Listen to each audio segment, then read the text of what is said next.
when I first was shown jujitsu like 25 years ago, nobody in my hometown of Buffalo knew what it was really. And I had to convince people to come train jujitsu in my basement because I knew it was awesome. I'm like, this is awesome. Jujitsu is amazing. Come in my basement and train with me. This is true. This really happened. There's people still out there right now that have trained with me, that are still training actually, that started because I convinced them to come in my basement. But the point is that I saw jujitsu then and knew it was just amazing and wanted everyone to know what it was. And now everyone that's ever learned about jujitsu deeply can appreciate what I was talking about.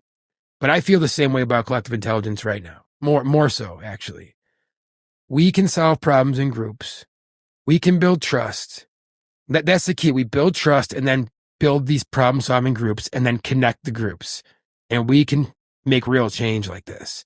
We can do things that are real, like start a business together and then all agree to shop at that business. Let's start our own grocery store that has all clean products and then shop there. How about our own restaurant and then shop there? And then let's branch off into other businesses. Let's make our own banks.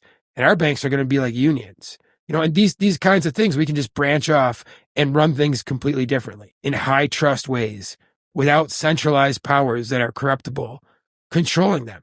That's the problem with our systems is they're centralized and therefore they're easy to corrupt. You don't even need fancy systems. You can use a group of 10 people and go solve problems together. If you guys trust each other, you're going to solve problems together in the real world a lot better than any one of you by yourselves if you each got each other's backs and you have common interests in mind. The world's set up to be run by businesses. So if we can make better businesses, we can change the world. If we can make better systems to run government, which we can using collective intelligence, we can change everything. If we can make better systems of unions, that can change everything. There's so many systems of people that we can improve upon by using technology and by using philosophy. And that philosophy is known as the wisdom of crowds. There is intelligence. There is creativity. There's problem-solving ability to be extracted from crowds of people, from groups of people. There's wisdom there. Tim Urban told us about this in his book, What's Our Problem? In that book, he describes groups of people that do amazing things, that change skylines, that put satellites into space, that build amazing things like the podcast setup that I'm sitting at right now that has cords running from a microphone to a computer to a colorful switchboard. All this, so I can deliver a message to you, was built upon wisdom of many, many people connected together, whether that was layered over time or whether it was groups of people working in real time. It was still connected wisdom, connected new knowledge over time.